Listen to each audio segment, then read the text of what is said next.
আমরা সবাই সুখী হতে চাই। আমরা সবাই চাই ভালো থাকতে। কিন্তু এই পৃথিবীতে সুখী মানুষের সংখ্যা খুবই কম। প্রায় সবাই মানসিক যন্ত্রণা নিয়ে বেঁচে আছে। কেউ সম্পর্ক নিয়ে, কেউ অর্থ নিয়ে, কেউ নিজের স্বপ্ন হারানোর কারণে, কেউ আবার অকারণ চিন্তায় ডুবে থাকে। তুমি আজ যে মানসিক যন্ত্রণায় আছো, বিশ্বাস করো তুমি একা নও। সুখী হওয়ার রাস্তা লুকিয়ে আছে আমাদের প্রতিদিনের চিন্তা আর আচরণে। আজ আমি বলবো ভালো থাকার 5টি গভীর কৌশল, যা তোমার জীবনের যন্ত্রণা ধীরে ধীরে কমিয়ে শান্তি এনে দেবে। মন দিয়ে শোনো, কারণ সত্যিকারের পরিবর্তন শুরু হয় বোঝা থেকে। তাই অবশ্যই আমার কথাগুলো তোমাকে মন দিয়ে শুনতে হবে। প্রথমত, যা তোমার নিয়ন্ত্রণে নেই তা ছেড়ে দাও। আমাদের জীবনের সবচেয়ে বড় মানসিক কষ্টের উৎস হলো আমরা প্রায়ই এমন কিছু নিয়ন্ত্রণ করার চেষ্টা করি যা আমাদের নিয়ন্ত্রণে নেই। যেমন কারো মনোভাব, অতীতের ঘটনা, সমাজের মতামত, বা যেসব মানুষ আমাদের আঘাত দিয়েছে তাদের আচরণ। এগুলো তো আমাদের নিয়ন্ত্রণে নেই।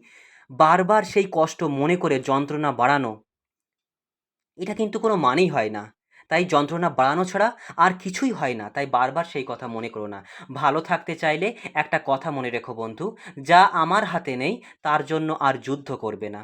পরিবর্তন করো তোমার নিজের চিন্তাকে, নিজের প্রতিক্রিয়াকে, নিজের সিদ্ধান্তকে। কারণ সুখ আসে তখনই যখন আমরা সেই জায়গায় শক্তি খরচ করি যেখানে সত্যিই আমাদের প্রভাব আছে। দ্বিতীয়ত, সম্পর্কগুলোকে বাছাই করো। অবশ্যই সম্পর্ককে বাছাই করতে হবে। আমরা প্রায়ই এমন সম্পর্ক আঁকড়ে ধরি যা আমাদের প্রতিনিয়ত মানসিকভাবে ক্ষয় করছে। যে মানুষ তোমাকে ছোট করে দেখে, তোমার স্বপ্নকে অবহেলা করে, সবসময় তোমার মধ্যে ত্রুটি খুঁজে বেড়ায়, সে তোমার সুখ চুরি করে নিচ্ছে।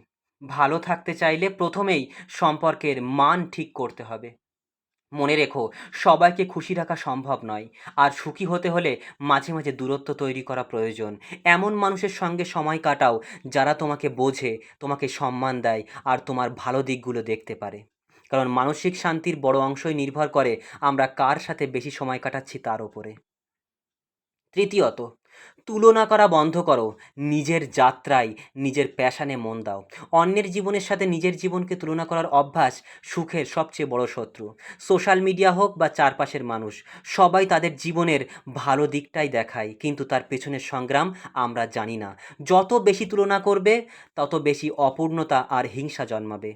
মনে রেখো, তোমার জীবন কারো মতো হওয়ার জন্য নয়, তোমার নিজের জন্য হওয়ার। প্রতিদিন একটু একটু করে নিজের উন্নত সংস্করণের দিকে এগিয়ে যাও। সুখ তখনই আসে যখন তুমি অন্যদের ছায়া ছেড়ে নিজের আলোয় বাঁচতে শেখো।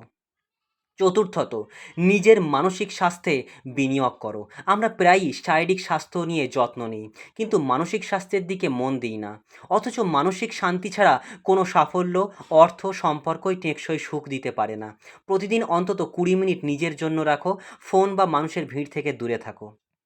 এটা হতে পারে হালকা হাঁটা, গভীর শ্বাস-প্রশ্বাস, ডায়েরি লেখা, বা নিজের প্রিয় কাজটি করা, বা কৃতজ্ঞতার তালিকা তৈরি করা। ছোট ছোট এইসব চর্চা ধীরে ধীরে মাথার ভেতরের ঝড়কে শান্ত করে, হৃদয়কে স্থির করে তোলে। পঞ্চম, আমরা অনেক সময় কষ্ট পাই কারণ আমরা জানি না কেন বেঁচে আছি। যদি জীবনের উদ্দেশ্য শুধু অর্থ উপার্জন বা অন্যকে প্রভাবিত করার হয়, তবে হতাশা কখনো শেষ হবে না। প্রতিটি মানুষেরই একটা গভীর প্রয়োজন আছে, নিজের জীবনকে অর্থপূর্ণ মনে করার। সেই উদ্দেশ্য হতে পারে কারো সাহায্য করা, নতুন কিছু সৃষ্টি করা, পরিবারকে আগলে রাখা, বা প্রতিদিন একটু করে ভালো মানুষ হওয়া। যখন তুমি জানবে তোমার বেঁচে থাকার কারণ কি, তখন সমস্যার মধ্যেও শক্তি পাবে। উদ্দেশ্যহীন জীবন হলো ঢেউ খাওয়া নৌকার মতন, আর উদ্দেশ্যময় জীবন হলো স্থির দিক নির্দেশিত পথের মতো। সুখী হওয়া মানে সব সমস্যা শেষ হয়ে যাওয়া নয়, বরং সমস্যার মাঝেও শান্ত থাকার কৌশল শেখা। ভালো থাকতে চাইলে মনে রেখো, সুখ কোনো গন্তব্য নয়, এটা প্রতিদিনের ছোট ছোট সিদ্ধান্তের ফল। আজ থেকে সিদ্ধান্ত নাও, যা তোমার হাতে নেই তা ছেড়ে দেবে। বিষাক্ত সম্পর্ক থেকে দূরে থাকবে, তুলনা করা বন্ধ করবে, প্রতিদিন নিজের মনে শান্তির চর্চা করবে, আর জীবনের উদ্দেশ্য খুঁজবে।